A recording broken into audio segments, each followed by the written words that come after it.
And it's very difficult to figure out what those are, which makes me think that those negotiations will be hard to undertake, but I do think that it is a worthwhile undertaking. So a very fundamental question here is, what's the difference between the Taliban and al-Qaeda? Well, the difference, I would say, is there's a few differences. First of all, the Taliban tend to be ethnically of the area in question. So in Afghanistan, the Taliban was Afghan. In Pakistan, it's both Afghan and Pakistani, in that you had some key Afghan Taliban leaders migrate over into Pakistan. Mullah Omar is there now. You also have a Pakistani Taliban faction as well, whereas al-Qaeda tends to have Arab leadership, although it increasingly has Pakistani foot soldiers within al-Qaeda. But the leadership looks different. You'll have local leadership for the Taliban versus foreign leaders who happen to be in Pakistan now for al-Qaeda. A second thing is that the vision of the two organizations has tended to be different. Al-Qaeda has always been a global jihadist organization. Its view was it wanted to take the fight to the West. It wanted to attack what they saw as the head of the serpent. And so from a very early time, Osama bin Laden was thinking about how is it that we can hurt the United States. The very first time that he tried to do so was in Somalia, where it's clear that he sent trainers in that interfaced with a Somali Islamist group, Al-Ittihad al-Islami, in advance of the Black Hawk Down incident.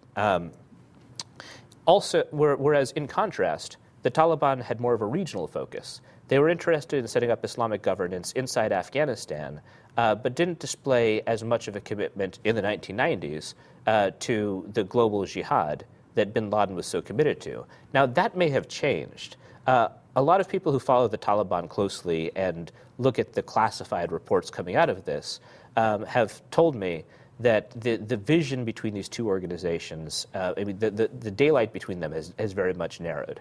And the Taliban increasingly, post 9/11, has taken on more of a global jihadist vision. Newsweek magazine has called Afghanistan Obama's Vietnam. Do you agree with that? No, I don't agree with that. There's a number of reasons I don't. But one reason is that looking at Vietnam now, in 2009, most people agree that this was not an important war for the United States to fight. There was, at the time, a domino theory that if Vietnam fell to the communists, that all of Southeast Asia and eventually all of Asia would go communist. And eventually Vietnam, of course, did fall, and that didn't happen. The reason why we went into Afghanistan is far clearer than the reason we went into Vietnam. You had a terrorist attack that was planned from Afghanistan, which ended up killing 3,000 people on American soil. Vietnam never did that to the United States. The second thing is Vietnam was a very difficult war for the United States to fight. We lost far more men in Vietnam than we've come close to losing in Afghanistan. We lost over 50,000 people in Vietnam. But I think what some people would say is that this is a situation where we can never win and that we're just going to keep putting in more troops, more money, and we're just not going to get success. Well, I would caution that we should wait and see what their strategy is. I mean, they've definitely learned a lot of lessons about counterinsurgency. Iraq looked like it was completely lost in 2006. Then in 2007, with the troop surge, the awakening movement, and General Petraeus' shift in strategy, things really improved in the country. And it's very clear because you can see the attacks that were being carried out.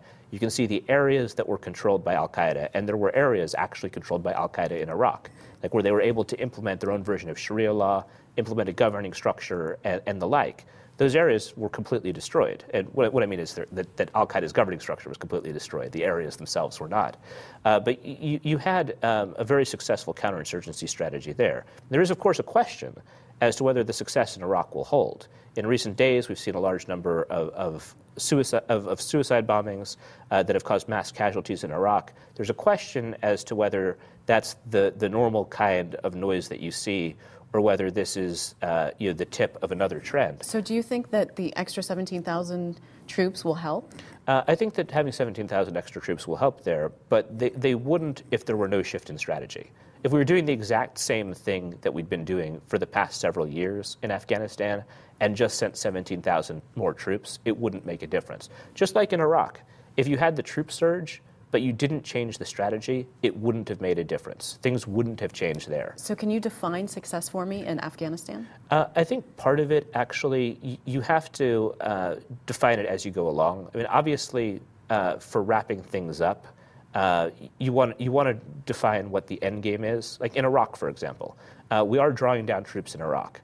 There's only going to be 50,000 troops remaining. They're called non-combat troops, although in an insurgency situation, that's very, very much an artificial distinction. But we understand why Iraq could be considered, and I'm not a defender of the decision to go to war in Iraq. I don't think we should have gone in there. I do, however, think that the surge was a good idea.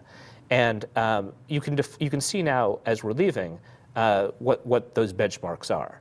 That you're leaving a country that's relatively stable. Al-Qaeda does not control portions of the country. They don't have a governing structure. They don't have areas where they can prepare terrorist attacks. I would say but that you can also have a strong central government in Iraq, whereas I think that would be extremely difficult in Afghanistan, given the tribal nature. I agree with that. Afghanistan does not have a tradition of strong central government. That's why the model that they've been moving towards within Afghanistan is what they call the Joint Public Protection Forces. It's more of a decentralized model that's designed to adapt better to what Afghanistan holds. I think that as they implement that, as they get the troops there, and I have great faith, I must say, in General Petraeus, who I think did an outstanding job in Iraq. And I know the people he's been talking to in Afghanistan. He's consulted some of the top minds in this area of the world and in insurgent fighting in South Asia. So I think that for me, I think that as we start to implement this strategy, probably about 5 to 6 months from now, it'll be very clear what we can call an end game.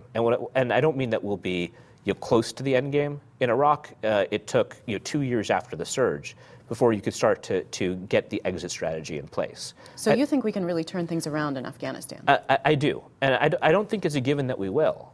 But I think that we'll be able to tell after we implement this strategy, more of a decentralized strategy, having more troops there. I think you'll be able to tell as time goes on, just like in Iraq. I'm going to Afghanistan later on this year. I was in Iraq back in 2007. When I was in Iraq, I was there shortly after the surge began, and could see in the areas where I went out on patrols that, and this wouldn't be the case everywhere when I was there, by the way, but in the areas where I went on patrol, there was a night and day difference between what it had been before the surge and afterwards. A real decrease in murder rates, decrease in IED attacks, businesses reopening, people moving back to those areas. Now, this was back in May to June of 2007 that I was there. And if you look in other parts of the country, the surge hadn't reached everywhere. There were areas where there was a lot of more hot fighting going on. You will see over the course of this summer and into later in the year a spike in U.S. casualties. I guarantee that, because you saw the same thing in Iraq when the surge occurred. But what you then got afterwards was a decrease in attacks, a decrease in U.S. casualties. I would say that the same thing can happen in Afghanistan. My guess is that it will, but it's not a guarantee. I mean, you can't say what will happen, but I think it's worth trying. Well, let's hope that you're right. David Gartenstein-Ross, thanks so much for being on the program. Pleasure. You've been watching Mideast Journal. I'm Mimi Geerges. Thanks for joining us, and until next time, stay well.